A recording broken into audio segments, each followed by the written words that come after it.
네, 특징주로 DPC 보겠습니다. DPC는 이전에도 한번 말씀을 드리긴 했는데 최근에 다시 한번 또 이슈가 되면서 급등세를 보여주고 있기 때문에 다시 한번 체크할 필요는 있을 것 같아요. 특히 지난주에 보시면은 일단은 그 가정은 테마주 순환매 장세거든요. 그러니까 제가 보는 지금의 시장은 테마주 순환매입니다. 앞으로도 그럴 가능성이 높아요. 그러니까 저 PBR 가치주는 계속 소외되고 성장주 내에서만 순환매가 돌 가능성이 높다라고 보고, 지난주에 이제 기생충 관련주들이 무너지고 BTS 관련주들이 급등했단 말이에요. 오늘도 보시면 그런 흐름이 조금 더 이어지기는 합니다. 그래서 이번 주는 BTS 관련주들이 변동성이 좀 커질 거예요. 그런데 핵심은 지분을 가지고 있는 종목, 그러니까 빅히트엔터의 지분을 가지고 있는 종목이고 빅히트엔터가 상장을 추진한다라는 게 핵심이라고 보거든요. 그래서 관련 이슈 하나씩 한번 보겠습니다. DPC는 뭐 이전 방송을 보신 분들은 아시겠지만 방탄소년단 관련주로 묶인 이유가 빅히트 지분을 12% 보유하고 있어요. 근데 그게 직접 보유가 아니라 자회사인 스틱 인베스트먼트를 통한 보유입니다. 그래서 지금 기사를 보면은 그 방탄소년단 컴백 때문에 이제 방탄소년단 관련주가 움직인다. 기사는 이렇게 나왔어요. 물론 영향이 있죠. 컴백 날짜가 이제 이번 주 금요일이에요. 21일. 2월 21일 날 컴백하니까 이번 주까지는 모멘텀은 완전히 끝나진 않을 거예요. 근데 제가 볼 때는 좀 더 중요한 게 빅히트 상장이거든요.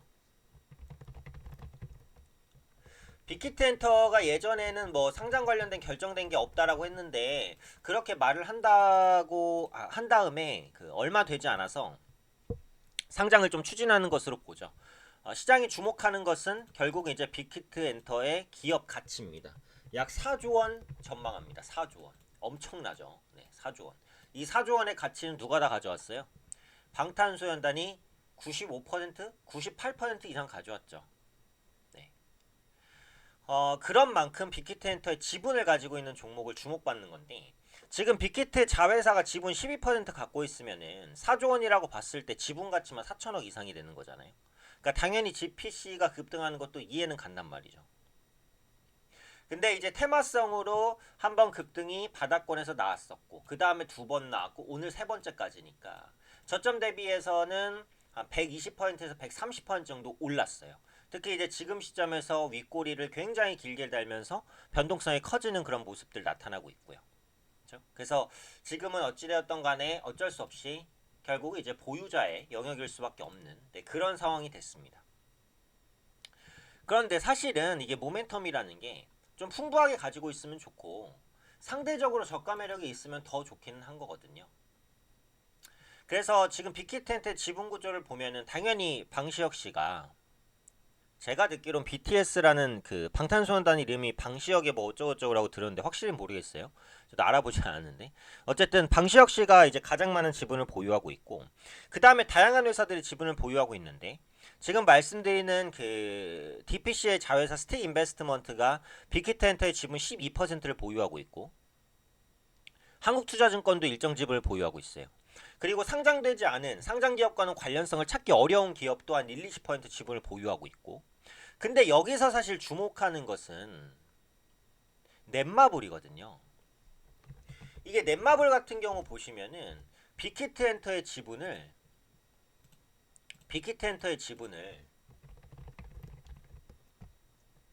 25%를 가지고 있어요. 이것은 지금 상장 기업 중에서는 가장 직접적으로 많은 규모의 지분을 가지고 있는 거거든요. 물론 넷마블은 대형주입니다. 그렇기 때문에 일부 테마성 이슈로만 움직이진 않아요. 전에 이걸 예를 들었는데 시가총액이 몇백억인 기업이 어떤 테마로 엮이면, 예를 들어서 뭐 정치 테마주로 엮였다. 그러면 그 정치 테마주로만 급등락을 합니다. 그렇죠? 근데 예를 들어서 삼성전자가 정치 테마주로 엮였어. 그럼 삼성전자가 정치 테마주 모멘텀으로 급등락을 할까요? 그럴 가능성은 거의 없죠. 왜? 워낙에 시가총액이 큰 종목이니까. 삼성전자를 움직이는 이슈는 너무나도 많습니다.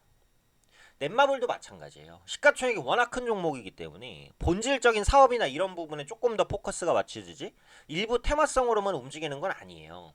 근데 항상 이제 주식을 투자할 때는 저는 뭐예요? 모멘텀이 많을수록 좋다거든요. 이 많을수록 좋다. 자, 단순히 저평가 종목이라고 올라가진 않습니다. 하지만 저평가 종목인데 성장 모멘텀을 가지고 있으면 어때요? 괜찮은 거죠. 근데 저평가 종목인데 성장 모멘텀도 가지고 있고 테마로도 엮일 가능성이 있어요. 그럼 어때요? 더 좋은 거죠. 그럼 저평가 종목인데 성장성도 있고 테마성도 가지고 있으면서 실적도 좋아요. 더 좋은 거잖아요. 어쨌든 주식이라는 게 모멘텀을 많이 가지면 가질수록 좋은 거거든요. 그쵸? 근데 사실 지금 넷마블은 기존 사업 부분의 모멘텀은 적어요. 왜냐하면 게임 부분에서 매출이 잘 안 나오니까. 순수익이 적으니까. 그런 부분 때문에 많이 하락했고. 그쵸? 이제 여러 가지 그 복합적인 자금 부담이라든지 이런 부분도 많이 작용을 했고. 특히 웅진코웨이를 품에 안았는데 웅진코웨이 오늘 실적 쇼크로 급락이잖아요. 그쵸? 그런 부분 때문에 오늘 밀렸어요. 또 상승 출발 이후에. 하지만 지금 기술적으로는 충분히 저점을 다진 구간이고 여기서 더 크게 밀릴 가능성은 크진 않다고 봐요.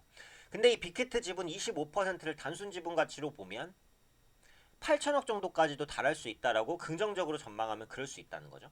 그럼 이 지분 가치가 언젠간 부각될 가능성이 있고 올해 같은 경우에는 넷마블이 신작을 많이 뽑을 거예요. 왜냐면 그동안 신작이 좀 많이 부재했어요. 그래서 그런 부분들을 만회하기 위해서라도 신작을 좀 많이 찍어낼 가능성이 높다라고 보거든요. 그래서 이런 것들을 복합적으로 이제 감안을 해보면 현 시점에서는 바닥을 다지고 좀 올라갈 가능성이 있지 않을까 싶기는 해요. 물론 이제 기업의 본질 모멘텀이 살아나고 있는 것은 아니고 웅진코의 인수에 대한 부담이 있는 것도 사실입니다. 하지만 주가가 많이 빠졌고 빅히트 지분을 가진 업체 중에서는 가장 주가가 못 올랐어요. 그래서 이런 부분들을 본다면은 복합적인 모멘텀에서는 한번 볼 수 있을 만하지 않을까. 아까도 말씀드렸듯이 DPC 같은 경우에는 지금 고점에서 변동성이 또 커지고 윗꼬리까지 심지어 달리고 있기 때문에 차익 실현이 또 나왔다가 다시 갈 수 있겠죠. 근데 차익 실현이 좀 많이 나오면 또 저점을 찍고 또 반등할 거예요.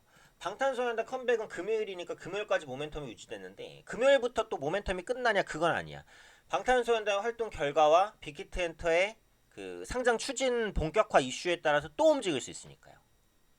요즘에 테마주는 한두 번 움직이고 완전히 죽거나 하진 않습니다. 그 모멘텀이 이어지는 거라면 충분히 또다시 수급이 유입되면서 급등할 수 있으니까 이런 부분들 전반적으로 좀 감안하셔서 테마주 대응하시면 좋을 것 같습니다.